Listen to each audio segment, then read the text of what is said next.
미국에 나와 있는 한국 직장인 입장에서 지금 환율이 정말 살인적입니다. 회사마다 상황이 좀 다르겠지만 주위에 물어보면은 체재비는 달러로 받고 월급은 그대로 원화로 받는 그런 회사가 꽤 있더라고요. 월급인 원화를 안 쓸 수가 없는 상황인데 환율이 이렇게 올라버리면 월급이 줄어드는 효과가 나는 거죠. 굉장히 살기 힘들어지고 이거 정말 어떻게 버티나 걱정이 되는 그런 상황이라고 볼 수가 있습니다.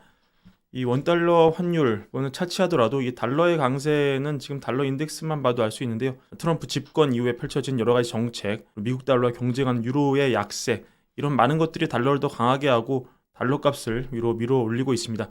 이런 추세가 어디까지 갈 것이냐? 여기에 대해서 당연히 여러 가지 의견이 있고 뚜껑은 열어봐야 알겠습니다만, 마침 모건 스탠리가 이 달러를 팔 때가 됐다는 도전적인 제목의 보고서를 내놔서 내용을 가져와 봤습니다. 어떤 내용이냐면 이 사람들이 달러에 대해서 지나치게 낙관적이다, 이런 내용인데, 지금 미국의 탄탄한 경제 성장 그리고 트럼프 당선인의 관세 도입 공약에 따라서 달러 강세 전망이 나오지만, 이 모건 스탠리 애널리스트가 봤을 때 이런 달러에 대한 호재는 이미 프라이싱이 끝났다, 이렇게 보는 겁니다. 미국 달러 강세 내러티브가 이미 역할을 마쳤다. 그래서 시장이 이 트럼프 행정부 정책의 속도와 범위, 규모를 과대평가했을 수 있다. 무역 정책 발표는 빨리 나올 수 있지만, 왜냐하면 트럼프가 바로 할 수 있는 것이기 때문에 실제 시행은 더딜 것이고 그 범위도 예상보다 좁을 것이다. 무역 관련 그런 강경한 정책은 주로 중국에만 제한적으로 초점이 맞춰질 것이다, 이렇게 분석을 합니다. 그래서 많은 투자자들이 미국 달러가 영국 파운드, 호주 달러, 유로화 등 다른 통화 대비해서 강세를 보일 것이라고 지속적으로 기대하지만, 모건 스탠리가 봤을 때는 차라리 호주 달러나 영국 파운드를 매수해라. 왜냐면 이런 통화는 무역이 긴장되더라도 영향을 별로 받지 않는 국가 소속의 통화이고, 또한 역사적으로 도매금으로 묻혀가지고 낮은 가치에 머물러 있기 때문이다, 이렇게 보고 있습니다. 하지만 지금 원화를 들고 있는 저한테는 딱히 위로가 되는 그런 보고서는 아닙니다. 왜냐면 지금 원달러 환율의 변동은 달러의 강함 때문이기도 하지만 원화의 약세가 더 크게 좌우하기 때문인데요. 빨리 국내 정세가 안정이 돼야 이 환율도 안정이 될 텐데, 빠른 시간 안에 혼란이 수습이 안 되면 또 한국 신용등급도 지장을 받을 수 있고, 또 환율이 또 한 방 세게 맞을 수 있는 상황이기 때문에 굉장히 어떻게 살아야 될지 걱정이 진심으로 많이 되고 있습니다. 오늘 미국 증시는 전반적으로 하락장이었고요. 특히 대장주 엔비디아의 하락이 악재로 작용을 했습니다. 중국 정부가 엔비디아에 대해서 반독점 조사에 착수했다고 밝히면서 개장 전부터 주가가 밀리는 모습이었는데요. 중국이 맞불 작전 쓴 거죠. 미국이 중국에 대해서 반도체 수출 통제를 발표하니까 중국도 보복을 하는 것으로 볼 수 있고, 다만 이 엔비디아는 사실은 중국 정부에 대해서 굉장히 정말 나름의 최선을 다해서 친화적인 태도로 보이고 있는 그런 기업이기 때문에 사실은 사태를 좀 더 지켜봐야 되겠지만, 여튼 엔비디아 역시 미중 무역 분쟁의 치열한 전쟁 속에 피해자가 될 수 있다, 이런 거를 단초로 보여주는 그런 이벤트라고 볼 수 있겠습니다. 미국 증시가 오늘 하락에도 여전히 밸류에이션 측면에서 사상 최고치 부근에 머물러 있다는 것은 변함이 없는 상황입니다. 어제는 월가 강세론자 야데니가 펼친 조정론을 소개해드린 바 있는데, 이번에는 BCA 리서치가 조정 가능성을 거론하고 나섰습니다. BCA 전망은 미국 증시가 내년 1월까지는 랠리를 이어갈 수 있다. 하지만 상반기 어느 시점에, 우리가 특정할 수 없지만 어느 시점에 많이 하락할 수 있다. 그래서 방어적인 스탠스를 미리 좀 쌓아놔야 된다, 이렇게 조언을 하고 있고요.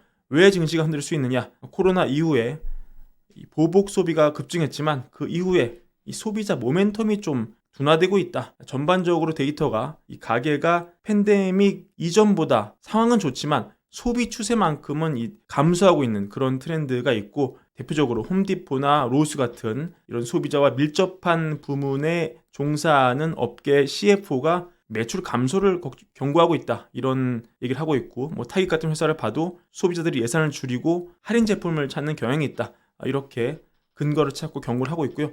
결국은 이거겠죠. 이 하이 밸류에이션, 계속 이 반복되는 경고지만 높은 증시의 밸류에이션이 주는 위험, 지금 S&P 500이 23배 부근에서 거래가 되고 있는데, 이거는 평균보다 2표준편차 높은 수준이다. 이런 극단적인 밸류에이션은 약간의 혼란에도 이 위험자산인 증시를 추락하게 만들 수 있다, 이렇게 분석을 하고요. 기본적으로 BCA 리서치는 내년에 침체가 올 수 있는 가능성이 높다고 보고 있지만, 설사 침체가 오지 않더라도 위험자산인 증시가 부진할 수 있다, 그렇게 전망을 하고 있고, 결론은 상반기 어느 시점에서 약세장이 나올 수 있고 시장이 급락할 경우 바이 더 딥을 해라 이렇게 조언을 하고 있습니다. 반면에 이 증시 고평가 논리로 주로 쓰이는 저희 브랜비어 시간에도 종종 다뤘던 이 버핏 지수가 있습니다. 이 버핏 지수를 보면은 이게 역사상 최대치까지 올라왔기 때문에 충분하게 증시 조정의 근거가 될 수 있다 이렇게 전망이 나오고 있지만 반대로 지금 세상이 달라졌기 때문에 이 버핏 지수는 맞지 않는다 이런 주장이 나와서 이 의견도 균형 있게 소개를 해드립니다. 버핏 지수 어제도 언급해 드렸지만 미국 주식의 총 시가총액을 미국 GDP와 비교해서 바라보는 숫자입니다. 이게 과거 포브스에서 버핏이 거론했기 때문에 유명해졌는데 이게 이 모건 스탠리 분석에 따르면 209%를 찍어서 올타임 하이를 찍었습니다. 하지만 모건 스탠리 분석가들이 봤을 때 반드시 이 지표가 올라간다고 해서 고평가라고 볼 수 있는 것은 아니다. 왜냐하면 세상이 달라졌기 때문이다. 이렇게 보고 있는데 결정적인 원인은 두 가지입니다. 이 GDP에 오류가 있다는 거죠. 과거 설명 한번 드린 적이 있는데 말씀드렸다시피 버핏 지수는 미국 시가총액과 GDP를 비교하고 있는데 과거보다 훨씬 많은 미국의 기업이 매출을 미국이 아닌 글로벌한 시장에서 올린다는 거죠. 근데 GDP가 뭡니까? 국내 총생산이죠. 한 국가의 일정 기간 동안 생산된 재화와 서비스 시장 가치를 모두 합산하는 그런 경제 지표인데 따라서 글로벌 대기업들이 해외에서 이 창출한 부가가치는 GDP 합산이 되지 않는 거죠. 반면 시가총액에는 반영이 되겠죠. 왜냐면 이 기업들이 해외에서 이익을 올릴 수 있으니까요. 따라서 지금 S&P 500 기업의 매출 40%가 해외에서 지금 매출을 올리고 있는데 이런 걸 감안할 때 과거에 옳았던 버핏 지수는 지금은 맞지 않을 수 있다. 이런 게 모건 스탠리의 결론 중에 하나고 또 하나 이 전 세계가 디지털화되면서 GDP가 상품과 서비스의 어떤 가치를 정확하게 측정을 못할 수 있다. 디지털화의 확산이 GDP 측정을 과거보다 어렵게 만들었다. 이런 논거입니다. 요약하자면 이로 인해 GDP가 과소계상되었을 수 있다. 이런 얘기이기 때문에 버핏 지수가 맞지 않다. 이런 게 모건 스탠리의 논거 중에 하나가 되겠고요. 비슷한 논거를 들고 있는데 블랙록도 이 로젠버그라는 경제학자가 시장의 구성 변화는 경제의 변화를 나타내는 것이기 때문에 지금 지수를 과거와 액면 그대로 비교하는 것은 마치 사과와 오렌지를 비교하는 것이다. 이렇게 비유하고 있습니다. 과거의 효과적인 평가 촉도가 지금은 적합한 촉도가 아닐 수 있다. 이런 분석이니까 참고하시기를 바라고요. 그리고 버핏조차도 사실은 이 버핏 지표가 절대 불변의 그런 결정적인 세상에 유일무이한 그런 지표는 아니라고 설명을 하고 있습니다. 그리고 오늘 중국의 직접적인 경기 부양책 원칙이 분명하게 나왔습니다. 중국의 최고 지도부가 이 트럼프가 취임하면서 시작될 무역 전쟁에 대비해서 수년간 보여줬던 것 중에 가장 직접적인 경기 부양 언어를 사용하면서 내년 경제 지원을 강화할 것을 시사했다. 이런 보도인데요. 24명으로 구성된 정치국이 더 적극적인 재정 정책을 원래 회의에서 결의했다고 보도가 나왔고 재정 적자를 그래서 더 확대를 하고 중앙정부 차입을 늘려가지고 이 둔화된 경제를 빠르게 회복시키겠다 이렇게 입장을 밝혔습니다. 이날 구체적인 목표의 수치가 나오진 않았지만 중요한 단서 몇 개가 나왔다는 그런 분석인데요.